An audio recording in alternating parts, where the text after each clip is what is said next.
সবাইকে শুভেচ্ছা অভিনন্দন সৈয়দ ক্লিনিকের পক্ষ থেকে। আজকে যে বিষয়টা নিয়ে কথা বলবো এটাও অনেক রোগীদের প্রশ্ন। ইদানিং অনেক পেশেন্ট আসে যাদের সিস্ট হয়েছে ওভারিতে বা ব্রেস্টে, অথবা টিউমার হয়েছে, কোনো ধরনের বিনাইন টিউমার বা লাইপোমা, বিভিন্ন টাইপের টিউমার অথবা সিস্ট। এখন প্রশ্ন হচ্ছে যে তারা জানতে চায় যে এটা হলে অপারেশন করতেই হবে কিনা। কারণ সার্জনের কাছে গেলে বা ডাক্তারের কাছে অ্যালোপ্যাথিক বা মডার্ন মেডিসিনের কাছে গেলে তো প্রথমেই তারা বলে অপারেশন করতে হবে, কারণ আসলে তাদের হিসাব মোতাবেক বা তাদের শাস্ত্র মোতাবেক প্রথমেই এটা সার্জিক্যাল ডিজিজ, তাই না? ট্রু সার্জিক্যাল ডিজিজ তাদের মোতাবেক।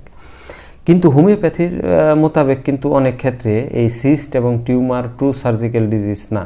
কারণ আমরা যারা হোমিওপ্যাথি করি তারা জানি যে হোমিওপ্যাথিতে অসংখ্য প্রমাণ রয়েছে যে টিউমার ওষুধ দিয়ে ভালো হয়ে গেছে, সিস্ট ওষুধ দিয়ে ভালো হয়ে গেছে, এরকম হাজারো প্রমাণ আছে। এটা জানার পর অনেক রুগীরা আমাদের কাছে আসেও। তো বিষয়টা হচ্ছে যে রুগী যে জানতে চায় যে টিউমার বা সিস্ট হয়েছে তাইলে কি এটা কি অপারেশন লাগবেই কিনা, বা কিছুদিন পরে আবার এটা অনেক ডাক্তাররা এরকম ভয় দেখিয়ে দেয় রুগীদের যে এটা যদি এরকমভাবে থাকে তাহলে এটা আস্তে আস্তে ক্যান্সার হয়ে যাবে, এটা এখনই অপারেশন করাই ফেলাইতে হবে।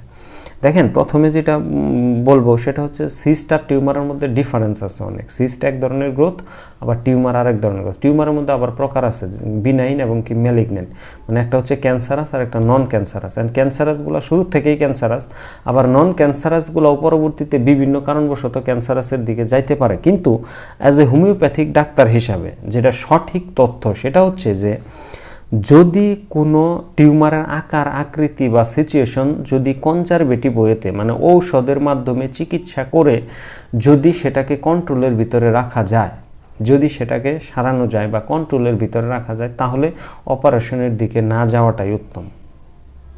কিন্তু কিছু কিছু ক্ষেত্র আছে আবার যেখানে দেখা যায় যে টিউমার অনেক বেশি হয়ে গেছে বা রিকারেন্ট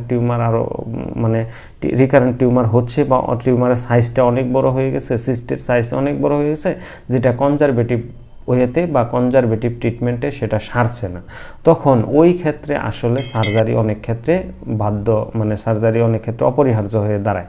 ওই ক্ষেত্রগুলো আসলে true surgical situation, true surgical ডিজিজে পরিণত হয়, তখন অপারেশন প্রয়োজন হয়। তো ওই ক্ষেত্রটা ভিন্ন।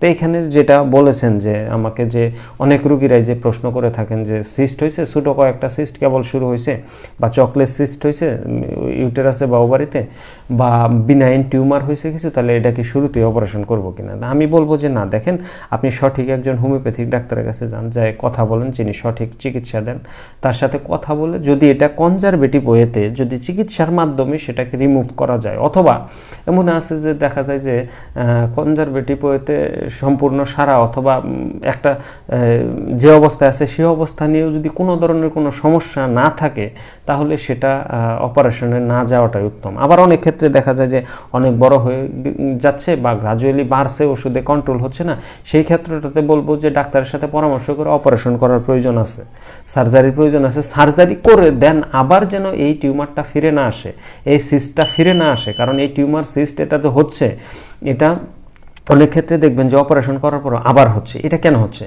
এই কেনটার চিকিৎসা হোমিওপ্যাথিতে সঠিকভাবে করা হয়। এই কেন হচ্ছে, আপনি যদি অপারেশন করানোর প্রয়োজনীয়তা থাকেও, তাহলে আপনি ডাক্তারের সাথে কথা বলে, সার্জনের সাথে কথা বলে অপারেশন করানোর পরেও আপনি সঠিক হোমিওপ্যাথিক চিকিৎসা নিয়ে সেটা যেন পরবর্তীতে আবার না হয়, সেইটার জন্য আবার চিকিৎসা গ্রহণ করবেন, এটাই আমাদের কথা থাকবে। আর একটা কিছু হলেই অপারেশন করতে হবে, দেখেন, আসলে মানুষের চিকিৎসাটা ছিল হোলিস্টিক। সৃষ্টি শুরু থেকে নিয়েই দেখবেন যে মানুষ সামগ্রিকভাবে চিন্তা করছে যে হোলিস্টিক মানে সামগ্রিক। মানুষ তো আর আলাদা আলাদা যন্ত্র না, মানুষ হচ্ছে একটা মানুষ, সামগ্রিক একটা মানুষ।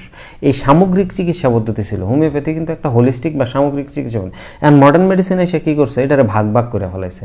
হার্টের ডাক্তার, লিভারের ডাক্তার, কিডনির ডাক্তার, এরকম আলাদা আলাদা ভাগ। এগুলার দরকার নাই সেটা আমি বলবো না, কিন্তু এগুলো হওয়ার কারণে কি হয়েছে, সার্জন আলাদা আলাদা সার্জন, এগুলো হওয়ার কারণে কি হয়েছে, একটা পার্টিকুলার রোগ নিয়ে আপনি যদি 5টা অ্যালোপ্যাথিক ডাক্তারের কাছে যান, দেখবেন যে 5 জনের মতামত, ওপিনিয়ন 5 রকমের দিচ্ছে। একজন সার্জনের কাছে গেলেও সে বলবে অপারেশন লাগবে, আবার মেডিসিনের ডাক্তারের কাছে গেলে সে বলবে না, এটা মেডিসিন দিয়ে হবে। এই যে সিচুয়েশনটা, এটা হয়েছে কি মানুষটারে ভাগ করে ফেলানো হয়েছে। কিন্তু সে যে একটা মানুষ, সে যে একটা আলাদা স্বতন্ত্র ইন্ডিভিজুয়াল সত্তা, এই বিষয়টাই ভুলে গেছে। ভুলে যায় কি, মানুষের অঙ্গ প্রত্যঙ্গগুলোর চিকিৎসা করা শুরু হয়ে গেছে মানুষের চিকিৎসা বাদ দিয়া। একটা মানুষের লিভারের সমস্যা হয়েছে, হ্যাঁ লিভারের সমস্যার ম্যানিফেস্টেশনটা হয়েছে, কিন্তু আলটিমেটলি তো সে মানুষটা অসুস্থ হয়েছে, সেই মানুষটাকে নিয়ে তো আগে চিন্তা করতে হবে, তারপরে না তার লিভারের চিন্তা করতে হবে। মানুষটা যদি সুস্থ হয় লিভারের সমস্যাটা দূর হবে, এরকম বিষয়টা।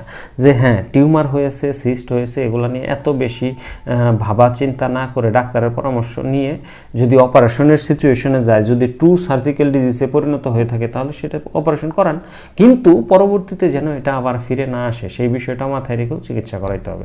আর যদি সেটাকে কনজারভেটিভ ওয়েতে চিকিৎসা করে সেটাকে নিয়ন্ত্রণে রাখা সম্ভব হয়, বা কনজারভেটিভ ওয়েতেই অনেক ক্ষেত্রে টিউমার এবং কি সিস্ট রিমুভ হয়, হোমিওপ্যাথিতে এগুলো অহরহ হয়, তো সেই চিকিৎসাটা করানোর পরে তারপরে যদি সেটিতে দেখা যায় যে না হচ্ছে না, দেন তখন সার্জারির কথা ভাবা যাবে। এটা ডাক্তারের সাথে আলাপ করে আপনারা সিদ্ধান্ত নেবেন। একটা সিস্ট হয়েছে আর একটা টিউমার হয়েছে সেটা নিয়ে হুট করে এই সিদ্ধান্ত আগেই যাবেন না। তো আশা করি বিষয়টা বুঝেছেন। যদি আপনাদের আরও কিছু জানার থাকে আমাকে এগুলো জানাবেন, কমেন্টে জানাবেন, আমি এগুলোর উত্তর দেওয়ার চেষ্টা করব। এগুলা উত্তর, কারণ আমার আলটিমেটলি উদ্দেশ্য হচ্ছে কি সাধারণ মানুষকে সচেতন করা, যারা জানে তাদের আসলে বিষয়টা না। কারণ আমাদের এই রোগ সম্পর্কে, অসুখ সম্পর্কে, ওষুধ সম্পর্কে, হোমিওপ্যাথি সম্পর্কে বিরাট ভুল কনসেপশন সমাজে ভুরি ভুরি। এই ভুল কনসেপশন যদি কিছুটাও দূর হয় তাহলে আমাদের এই চেষ্টাটা আসলে সফল হবে। তো আশা করি আপনারা এই ব্যাপারে আমাদের হেল্প করবেন, সাহায্য করবেন। বিভিন্ন প্রশ্ন, যেই প্রশ্নই আসে চিকিৎসা সংক্রান্ত বিষয়ে জানাবেন, কমেন্টে জানাবেন, ফেসবুকে জানাবেন, ইউটিউবে জানাবেন, বিভিন্নভাবে জানাবেন, আমরা এগুলোর উত্তর দেওয়ার চেষ্টা করব। সবাইকে ধন্যবাদ।